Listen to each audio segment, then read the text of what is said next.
Welcome, everyone. I would love to introduce Maria Rudzinski, who's going to be speaking for us. We are recording this session so that we're able to have this for those who weren't able to join us this evening. Welcome to a talk that's sponsored by Historic Pittsford. Maria is not only a town resident, but she has an extensive background and has been part of the Greenbelt Association. And I would actually love it if she would be able to introduce herself, as we were talking about, because you have vast knowledge and bring so much to the table for this type of a discussion this evening. Thank you so much for being here, Maria. Well, thank you. Thank you very much. And thank you to Historic Pittsford for inviting me to speak. I do have a frog in my throat today. So if you have problems, give me the high sign. So just for my background, I moved here in 1989 after jumping right into everything that was going on with the first Greenbelt vote, which we'll talk about later. But I have a master's degree in city and regional planning from the Ohio State University, and I have done it for way too long of a time. I worked with Indiana Department of Natural Resources on environmental planning, outdoor recreation planning for 10 years, and was blessed to be in the 90s to be able to be a volunteer and not work full time, be with my daughter. And then I returned to work in 1999, and I'm a senior planner with Ontario County Planning Department, and I'm staffed to the Agriculture Enhancement Board, basically all duties as assigned. Docks and moorings on Canandaigua Lake, I don't want to talk about that though. Anyway, so that's what you do in your county planner. You do lots of different things. So with that, I will take a drink. Thank you. And I will continue on. What I'd like to tell you is that this presentation is a small slice of what all the issues that have gone on in the past, actually, to tell you the truth, since the 60s. But basically, I'm going to focus, as the presentation called for, the Greenbelt to transitioning to Greenprint. There are many other related issues like smart growth and diversity of housing opportunities and types, which Greenbelt over the years did address and had workshops on. There's a lot more to be discussed about the care and feeding of the Greenprint, which is a separate topic, and then a discussion with farmers in it, and at some point in time, and explain what it is they have to go through and do to keep their businesses going and to protect our Greenprint assets. So that's a disclaimer, so that we know that this is just a particularly narrow view. So I will carry on. For the title slide, the three bubbles are basically what make the Greenprint. I couldn't find a nice graphic that was a belt to link them all together. But today's Greenprint, just for orientation, is up outside the village. And I say town, and that's actually a mistake, because it's the town and village participated, and some of the land on the Powers Farm is actually in the village of Pittsford. So that's I want you to know that. And it does form a belt going down from the Powers Farm to the lands off East Street, and they actually back up to Knickerbocker Road, the Snyder Farm on East Street, and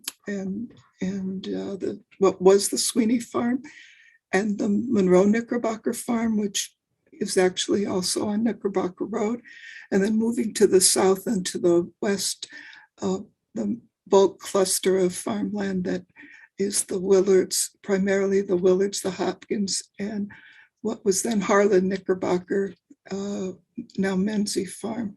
So let's see if this works. I'm going to ask that you indulge me in giving you a very big picture and put what we're dealing with in context. And the four basic areas I'm going to look at is the big picture, how picture responded to growth and change between 60 and 80. What was the genesis of the Greenbelt for Pittsford in the 85 to 89, and then getting to the Greenprint. Now, I'm able to take advantage of one of the first things they told me to do when I came to the county. Go talk to the New York Farm and City Forum, which had all these Council of Mayors, Council of U.S., American Farmland Trust, about agriculture and growth and land use trends. I don't have the data update these images, but it just continues on. So the first part, we're going to take a little trip, and since this is historic Pittsford, I don't mind doing that. I mean, historic Pittsford sponsored. For those of you who know, obviously, in the early times, the westward movement was from New England. The soils were bad, and they moved west. And it's no surprise that they would find their way to Western New York, Central and Western New York, and settled there because of the prime farm soils. Between 1850 and 1890, things really started taking off, considering the presence of the Erie Canal, the advent of railroads, the easy way for population to grow. The agricultural economy was king, with an emerging manufacturing sector all in this corridor. And as I mentioned, the transportation infrastructure from the East Coast to ultimately the West Coast was taking place. Now, I don't know how this shows up, but I took year-built data that was available for residences and mapped it so we could kind of see what the land use pattern was like during that period. So there was no data for things that are blank. There was no data, but you start seeing the nodes along the Erie Canal and the development that was taking place in cities. We don't have data for the city of Rochester. It was just not a data source we had. So we get to the turn of the century, and things really started taking off. Obviously, industrialization, manufacturing draws people from Europe, from the South.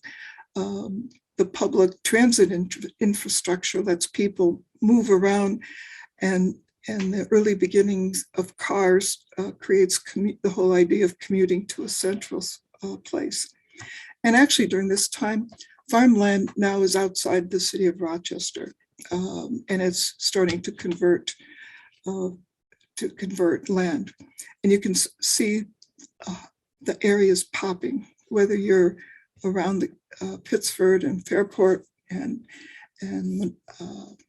Monroe County, as well as I can obviously speak about Ontario County. You see Geneva and Canandaigua and all the cities, the villages like along Route 96. A lot of them are along interurban lines, and you could commute from Pittsford to Geneva. You could go any which way.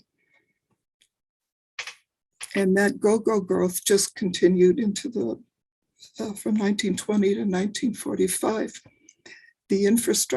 Rochester was built out, and it's amazing to me how we went from 325,000 people in Rochester in the region to 657. That was a huge growth. And the infrastructure just kept increasing, the quality of the roads. And the growth starts moving, as you can see, to the southeast in Monroe County, and everything just starts popping. And if you're interested in the Finger Lakes, you see all the development that's starting to happen around the Finger Lakes start lighting up. And this is the baby boom post-World War II, and the big defining infrastructure is put into place. Basically, the interstate system. Federal government started funding major wastewater treatment facilities and major sewers out into the rural areas. That was just an invitation for growth. At the same time, the Rochester population peaks in 50, and then it's down by 10% when you get to 1970. And that's the path, as you can see, which is heavily to the north and heavily to the southeast. A lot of it, as I said, is driven by infrastructure, new infrastructure. Then we get to 1970 to, actually I could say to today, because the pattern continues. The disbursement continues, even though our population only grew by 7%. I mean, actually the region grew, but Rochester decreased by 34%. Interstates were complete. A lot of the big utility infrastructure was complete, though not completely complete. And all of this just set the stage for, you could build your commercial industrial office park anywhere you wanted to, all around the region. And public transportation just fell off. We lost all the light rail that connected us. We became basically virtually completely dependent on an automobile. And that disinvestment, and we had a subway, that disinvestment basically has continued today. And that's the how things look now. I'm going to zoom in closer to the recent years, and once again, this is just statistics on going back to agriculture, how much we actually lost. For every person, we lost 3.5 acres of farmland for every person that was gained during in relatively to this period.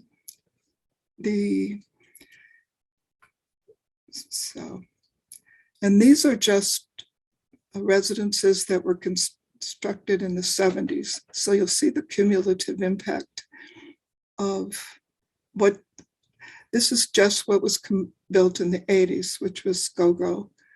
And then you add the 90s, and there you have it.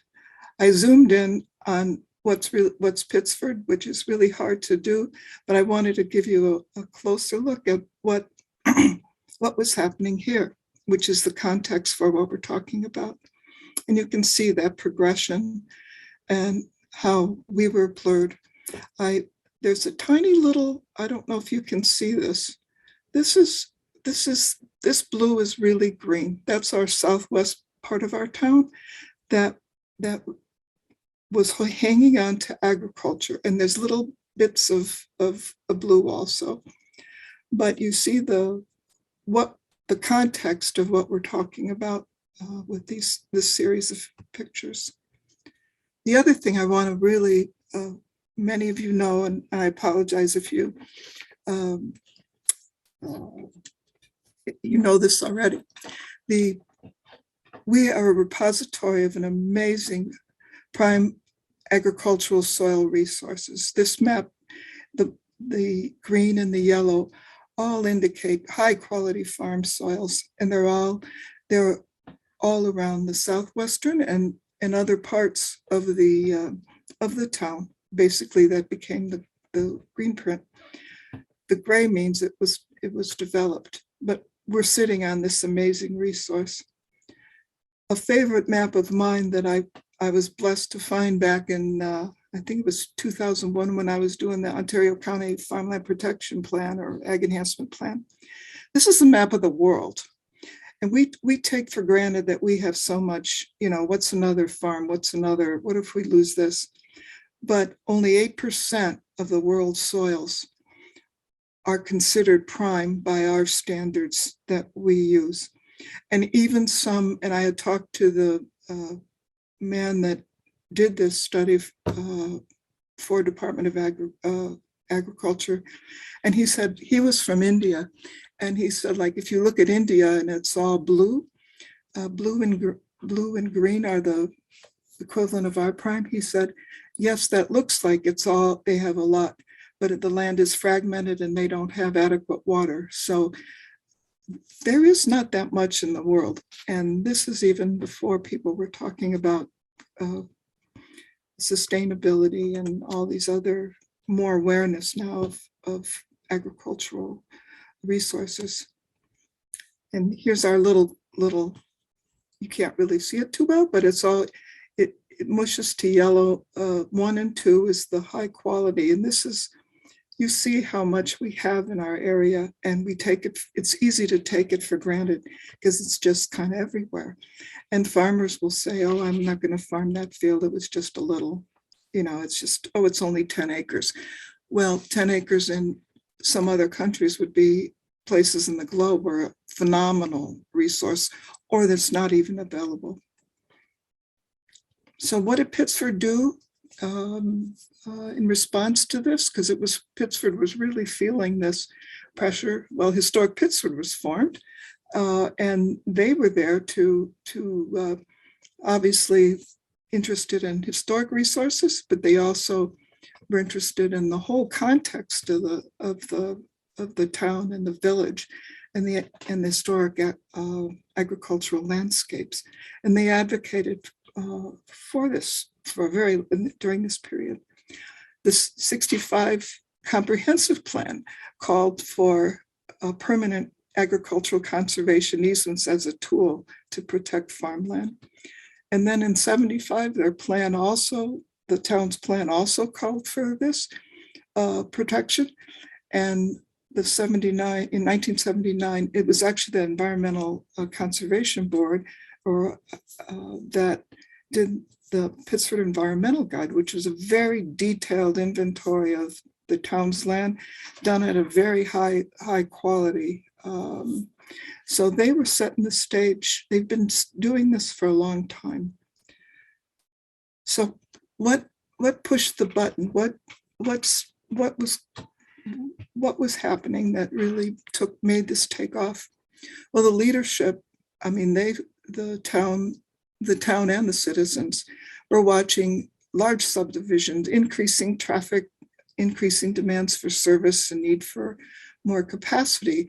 And some of the biggest I know in what was then and now is the Chatham Wood complex was, I think at the time, the largest ever approved subdivision at that time, which was obviously on the southwestern part of the town. Land values were just going crazy. Farmers, it made no sense if you were a farmer to sit on the kind of money that was being given for developable land. Even if your heart was in, you never wanted to see your land developed. So that led to town action. And in 1986, they decided they changed it from calling a comprehensive plan, going to a growth management plan. And it had innovative zoning, because that was the buzzword. Well, growth management's been buzzword for a while, but they really, they looked at innovative zoning, which is our legacy as the rural residential and the rural, the there's two categories, but basically it allows you to develop land, portions of it, and really leave the balance in open space. And the idea is to use smaller, you can get the same number of units on theoretically smaller lots. The zoning was challenged in court, but the case was withdrawn before a final decision. When I looked at it, I think anybody who knew zoning knew that there was nothing, absolutely nothing the matter with this zoning, but it was very contentious because everybody thought they weren't going to get something. Somebody was going to get, they couldn't sell land for what it was worth, or developers couldn't buy land at the profit margin they would like and do as they thought the market wanted. So to the town board's credit, and Maggie Freeman was a supervisor, and I won't try and mention all the town board members because I'll leave somebody out, but Carol could probably help me out there. But basically, John Bergeron, Sandy Zoots, Bob McNamara. Chapman. Gosh. Sandy took. Oh, this is terrible. But anyway, they had guts because they said, we need another tool. If we're really going to do this, we need another tool, which was the purchase of development rights, which takes me at least 45 minutes to explain to anybody. And then another 45 minutes for it to sink in. I mean, it took me a long time to really understand it. But the simplest way I could explain it is, for those of you who don't know, it basically allowed the town to purchase a permanent easement from farmland owners that would compensate them for the development value of the land. The owner continues to own the land, but the only thing they can do is conduct agricultural operations, and they can only sell the land for agricultural use. So the land has residual value. It has its value for agriculture. But the town had no desire to own land. They didn't want to get in the farming business. They wanted to leave the working landscapes as they were. And that was the tool that was innovative and had been used in downstate on Long Island for about actually 20 years before that. But up here, it was very, very innovative and contentious. They decided to go ahead because what you have to understand is stuff was flipping fast. Land was changing hands. You couldn't wait. You couldn't sit around and have a nice tea conversation and chat about this. So they took action and they negotiated with to purchase 5 farms. And they needed to pass a bond, and they needed a public vote to approve the bond to fund the purchase of development rights. There were 2 referenda. The first was in September of 1989. At that point, the Sweeney farm had been sold to a developer, Downing, and Mr. Downing really pressured the town. I need to know now if I can do this. I'm willing to work with you, but we have to do it. So instead of waiting till November 7th, it had to happen on September 20th. The second referendum, which was for 4 farms, totaling 415 acres for $7.2 million, which these numbers blow my mind now when you know how much one house costs. But anyway, there was going to be a second referendum at the general election for $7.2 million. That the location of the Sweeney farm is on East Street. And the, let's see, the other farms were the Monroe Knickerbocker Farm, which was on Mendon Center Road, the Monroe Knickerbocker Farm, which I was wraps between Calkins and East Street. And then there was the Snyder Farm, the classic sheep farm. And then there was, help me, 1, 2, 3, 4. I got 4. Did I get 4? Did you say Hopkins Farm? Hopkins wasn't in this. Hopkins wasn't in the first It one. wasn't in this. It was Snyder, Willard was in the and was in the second referendum. The Hopkins family was still thinking about it. Well, what happened was, that's where the referendum outcome, the first referendum passed and the second failed. But before the first referendum, in what happened in basically warp speed is a Greenbelt committee was formed, basically to advocate for passage of the green belt as it was known then. And they had everything. I mean, they had, you could wrap your ribbons around your green ribbons around your mailbox. There were presentations, there were buttons, there were local neighborhood teas. I mean, it was and actually there was a what we call media plan. I found it in the records so it was a whole strategy without, the ability to do what we do today to get out the word. On the other side, there was a very well-financed group of concerned Pittsford residents who were opposed to this. They were convinced we were getting hoodwinked, if I might just, we were getting hoodwinked. The farmers were going to get all this money. They were going to do, and they'd still have their land. The public wouldn't have anything. And eventually, as I was reading letters to the editors, then the town at some point in time could sell the development rights and make all this money. And so it just went on. And the disinformation is something we'd be very familiar with well, it's always been around, but so the committee actually took the concerned Pittsford residents to court. There used to be a there was a campaign fair practices committee in Monroe County. How novel that if you thought something was unfair in someone's literature, you could take it there and say, not fair, not fair.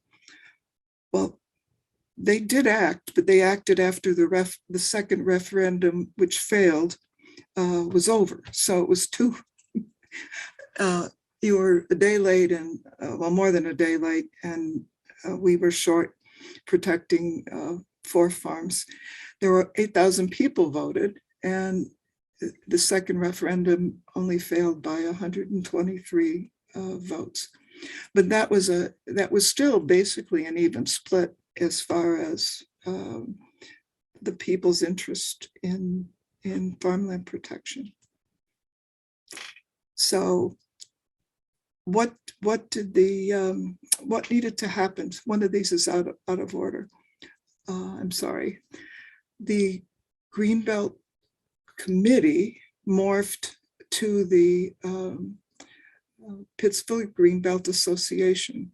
I have to find out where I actually put this. Oh, now I'm cheating. You won't see the whole thing. Anyway,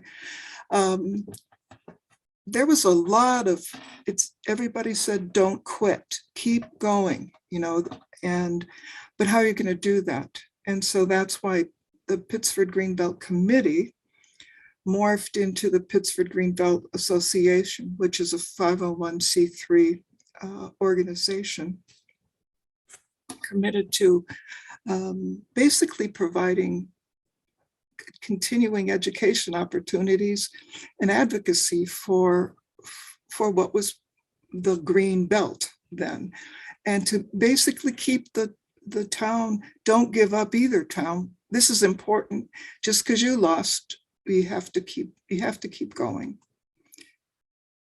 The Greenbelt Association did a whole lot of things. I found this list.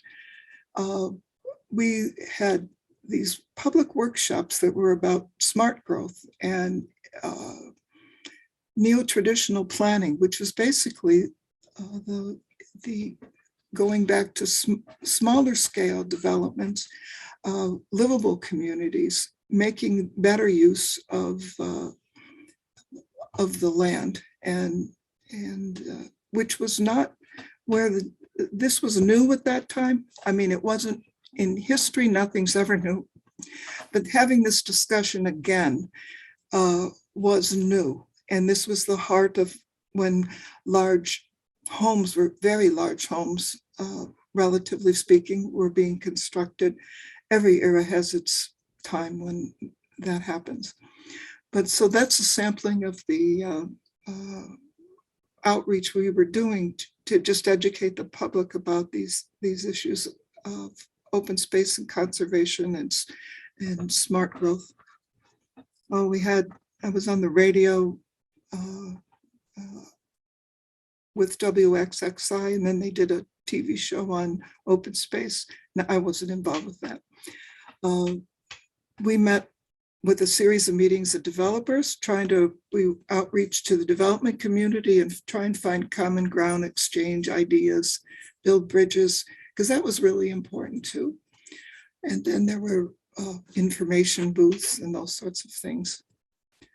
I think probably the best thing I could say is the whole approach was fun while learning.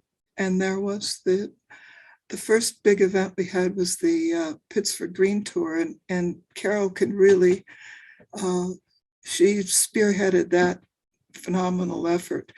And there was for $10, you could pack all your best friends and family into a car, and you could tour around Pittsford and visit the family farms. You could tour new development and know how many houses were built. We still have the text to the tour guide, and really show the disappearing open space around the village. And that's the original. I cut off the part that was your name and address. And everybody was eligible to win a prize. And I don't know how that all played out, Carol, but it was well attended, lots of participation, and it was fun. A good neighbor, a good friend of Carol's was involved with these road rallies, and that's how that I did, brainstorm that idea with him, and she brought that to the table, and it was fun. And then, of course, we had a series of harvest festivals. Now you just sort of take them for granted. But I think we had 4. And once again, it was emphasizing education and fun. It was education about agriculture and meeting our neighbors, our farmers. And we had cloggers, we had chicken barbecues, games, crafts, barn dance, pony rides. We had the Hopkins, let's see what it called, Hopkins Homestead Brass Band. And it was, and I just grabbed a few pictures from that. And this activity was a partnership between Pittsford Greenbelt, Historic Pittsford, Cornell Cooperative Extension, and 4-H came together, and the farming community. And it was it was free. There was no charge. Everything was you had various activities all over. These are just images of the hay rides. And once again, the hay rides, what's that kind of plant? What does that look? It was very basics, because people are so disconnected from agriculture and where their food comes from, which is not Wegmans. So this was an important outreach, just for knowledge of what we have in our community. There's some more. There's the Hopkins Band and our very high quality, professionally done signage for farm tours and hay rides. We had jugglers. I mean, we were shameless in what we had every year.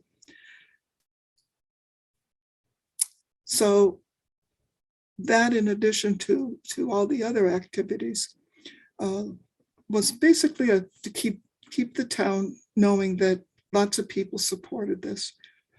And in '92, the town created the Pittsford 2000 committee, and there was over 50,000, well, I mean 50,000, geez, 50 volunteers were appointed, and these were the areas they were supposed to study: Parks and Rec, character of Pittsford, traffic services, and human factors, which picked up social services and those sorts of things.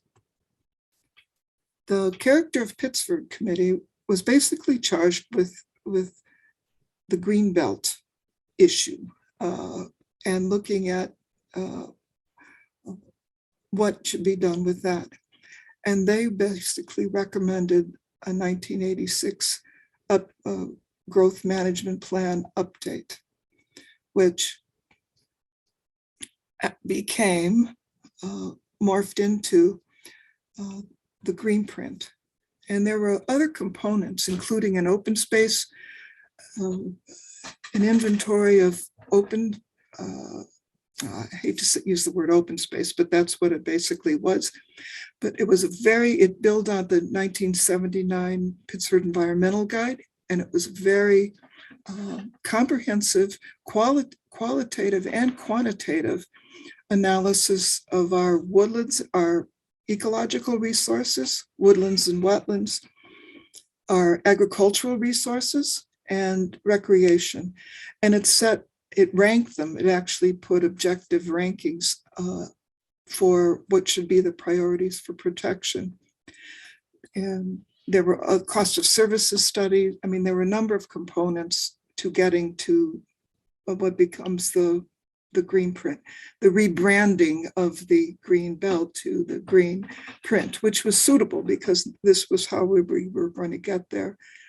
And next to it is the list of farms that were protected. One of what I consider a disappointment is that the open space index for ecological resources was never given the teeth it needed in local zoning to protect all the high quality, and we've got phenomenal resources in this town with older growth woods, with wetlands and all of these other features. They were never given the zoning tools necessary, in essence, teeth, to make sure that when a project came before the planning board, the high quality areas were fingered for protection. So this is what you want, and that is, I haven't kept up with the update going on now, but that index needs to be updated and see what's left. There was a beautiful woods next to at Town Line Road and on Calkins that was phenomenal woods. One of the highest ranked. The developer wanted to put a road right through it, and by golly, put the road right through the woods on the top. And it wasn't necessary, the creative, they weren't going to get any less houses, but that just holding your feet to the fire to protect that, there was no teeth. And you can't always get what you want accomplished with nice talk, happy talk, or we'll figure this out. Sometimes it's like you need carrots and you need sticks. But that's something that can be worked on for the future, for what's left. And that's basically how the Greenbelt evolved to a Greenprint for the future, acknowledging how much I've left out of a very complicated story that involved hundreds and hundreds of volunteers and people and organizations and cooperation. So if you have any questions, and please, Carol, you were jump in and chat about what just take it away.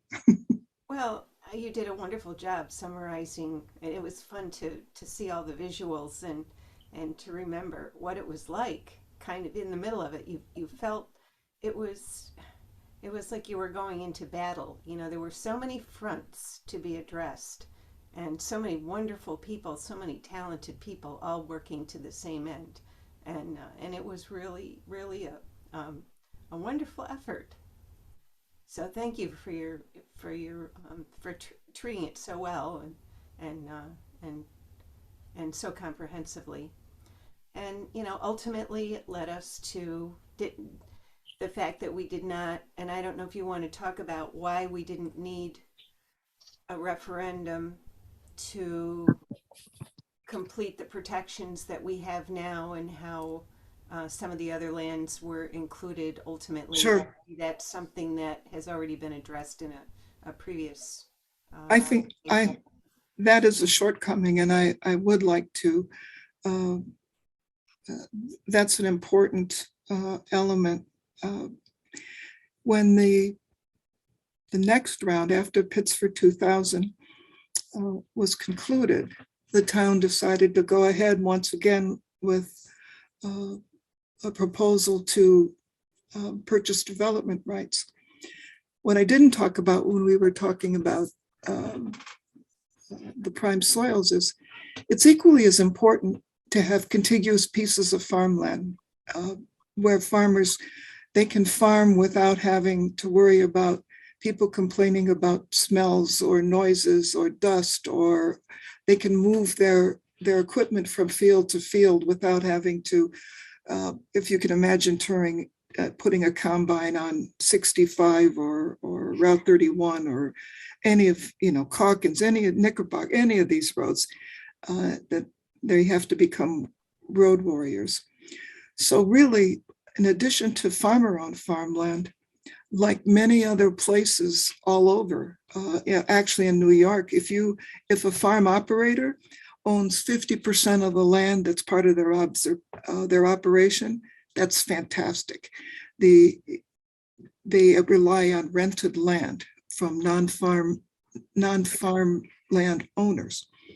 And so your business, your multi-million-dollar investment in plant and equipment and everything can go poof, when someone decides to sell the land. And so one of the things that was important, which actually the very first one, the Sweeney farm had been sold.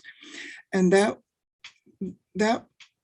there was lots of criticism at the time for buying something from a developer, but the town board saw that concentration of farmland in this area, it was important for it to remain, and they made a controversial purchase from a developer.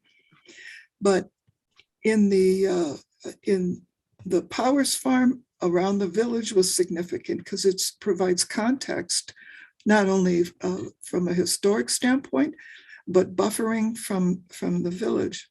And then when you look in the large area,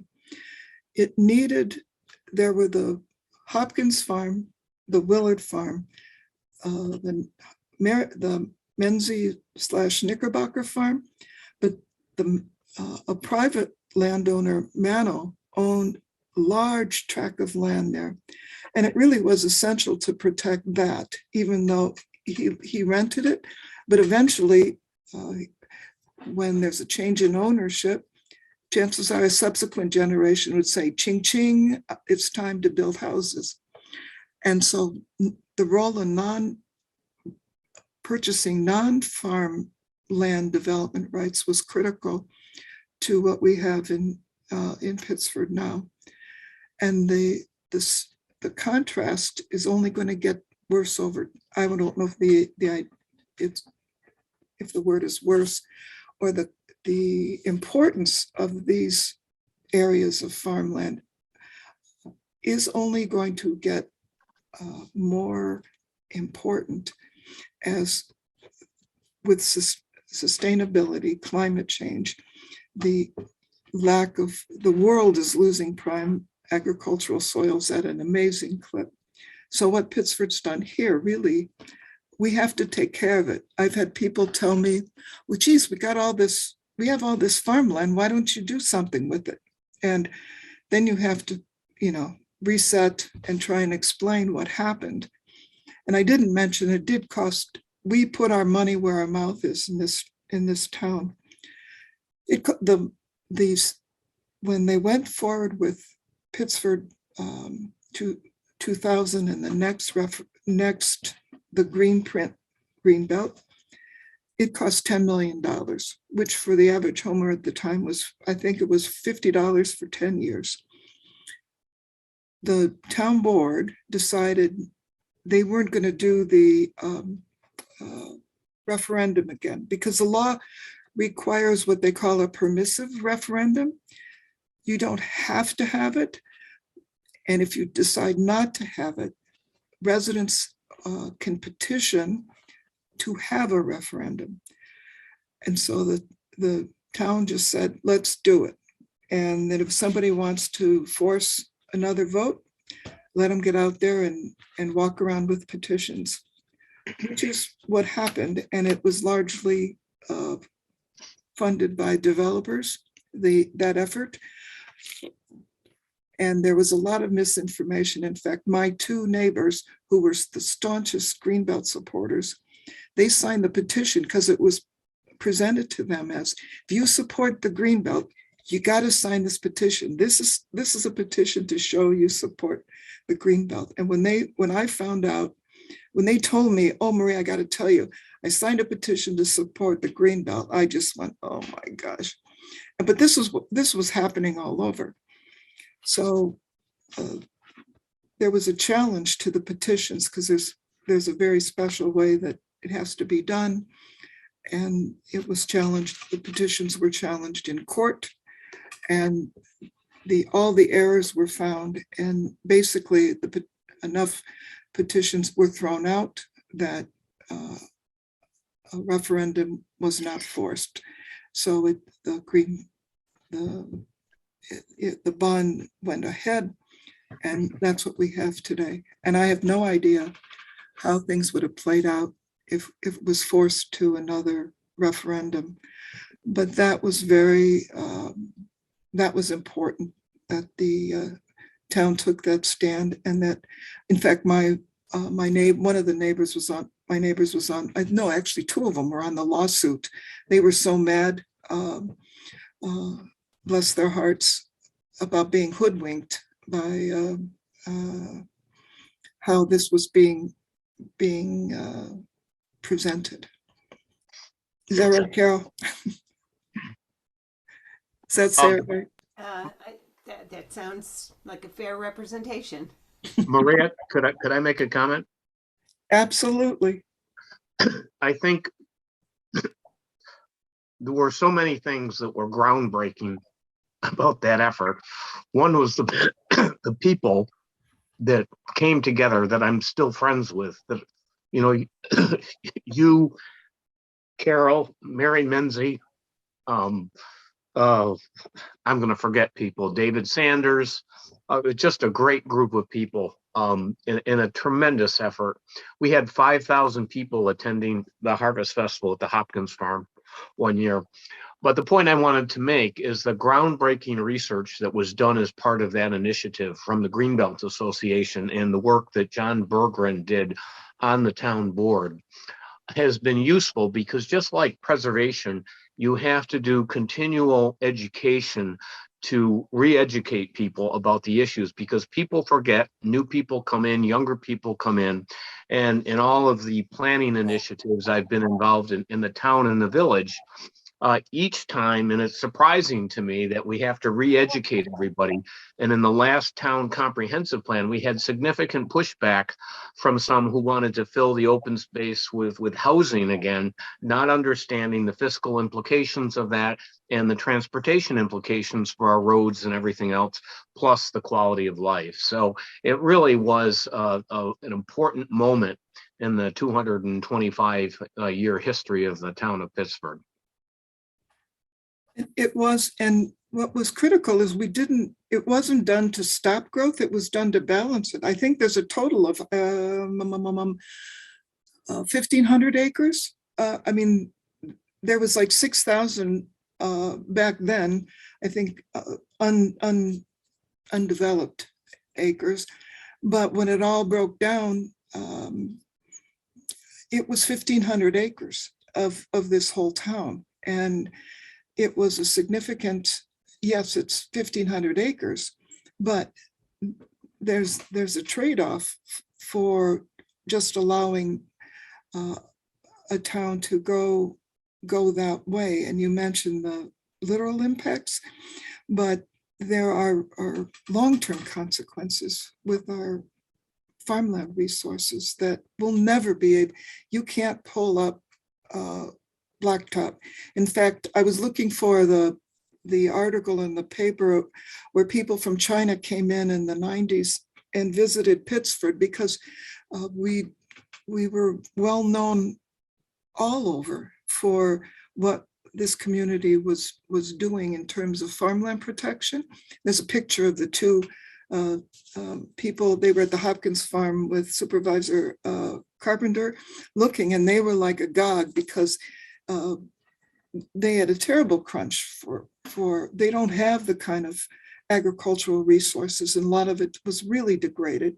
And they're like trying to, how are we going to reverse this? So this was very trend setting. In fact, what I didn't include, I got so much I could have included, but I have pictures. It was in the New York Times. The Pittsford Greenbelt was an article in the New York Times.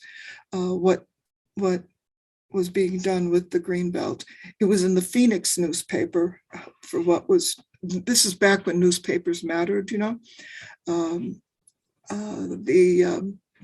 Not that they don't matter today, but this was very important breakthrough.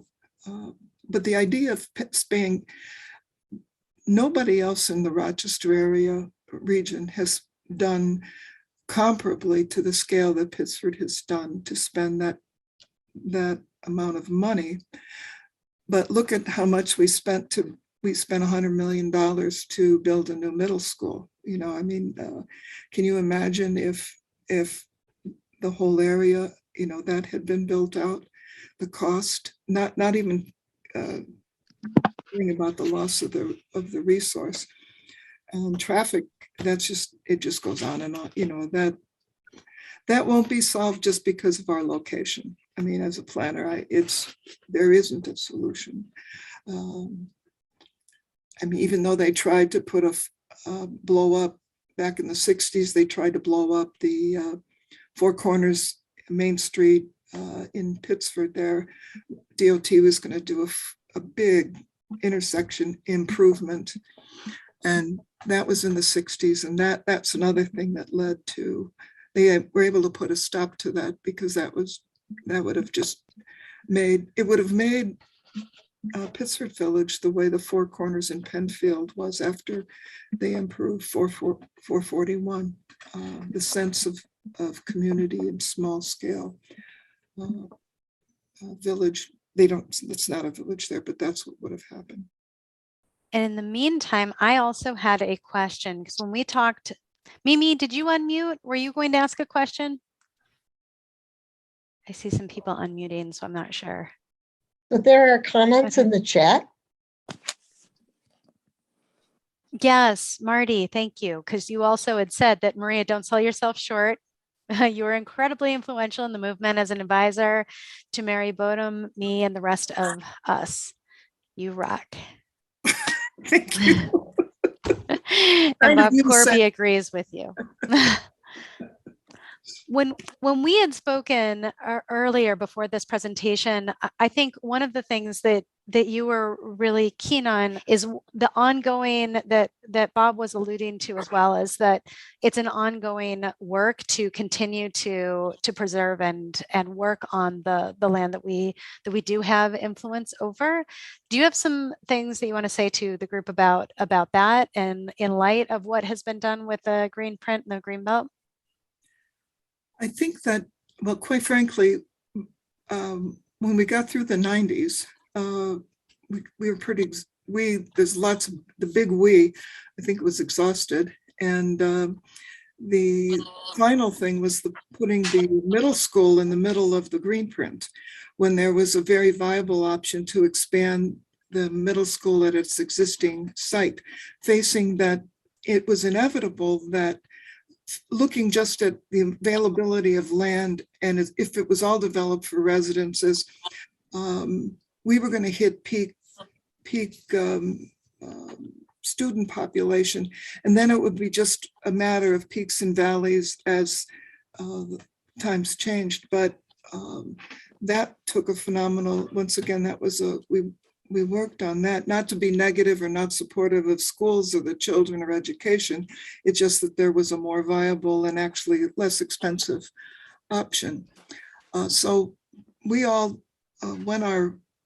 began to live our lives, and the Pittsford Greenbelt Association still technically exists as a 501c3. But this particular realization of it doesn't exist. We haven't been active. Not that we haven't done things individually to promote the principles of Greenbelt, but we've taken a hiatus from it.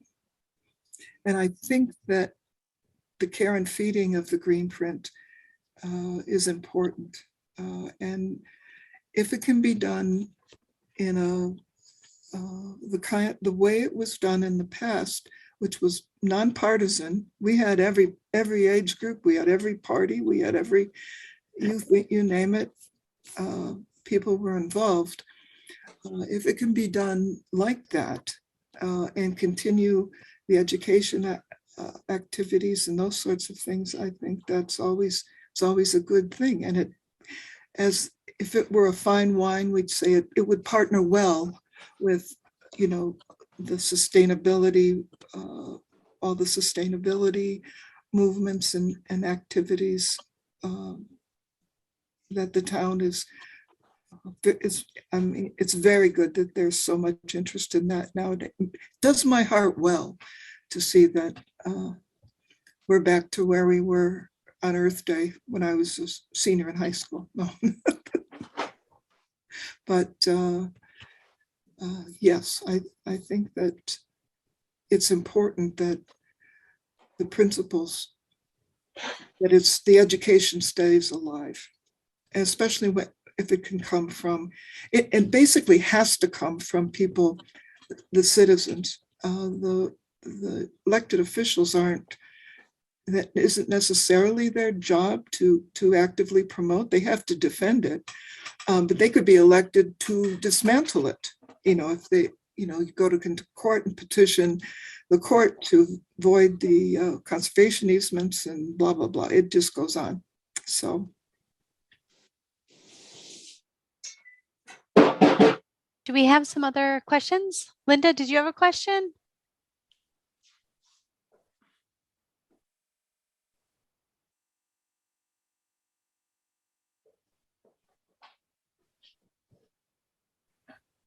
Anyone else?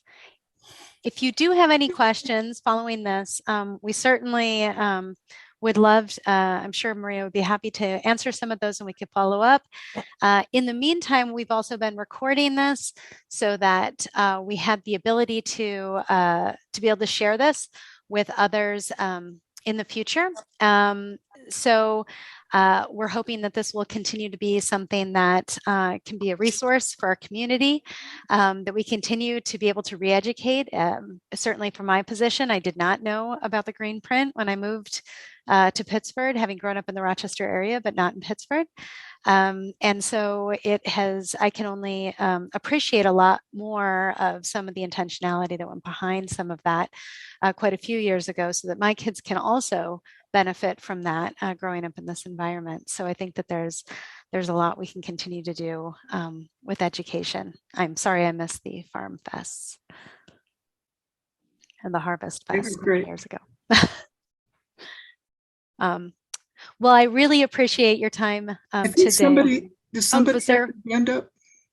Oh, okay, Mimi, yes, you do have your hand up. I'm sorry. We'll need you to unmute though.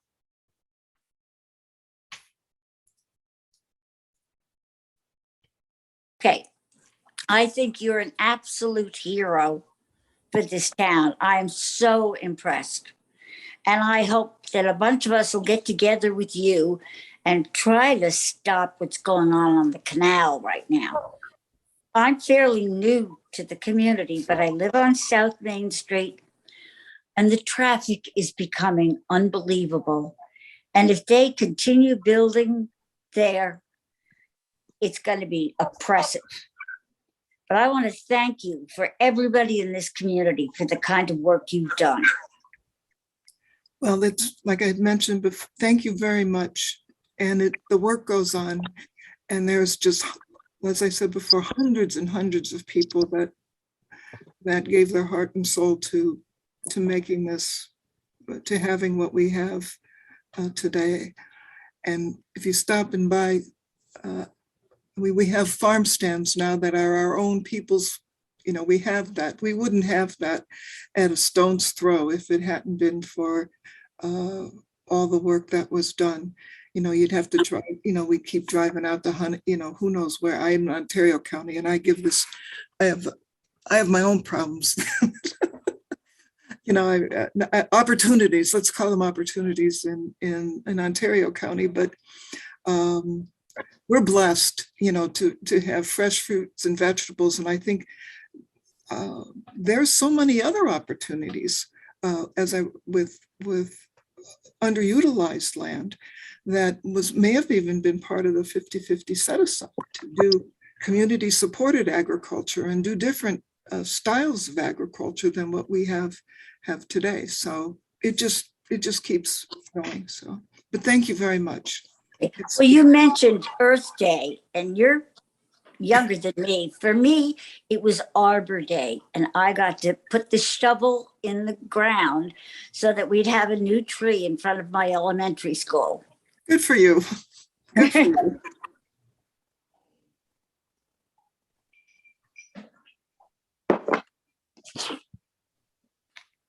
Is there anybody else who had a question or comment?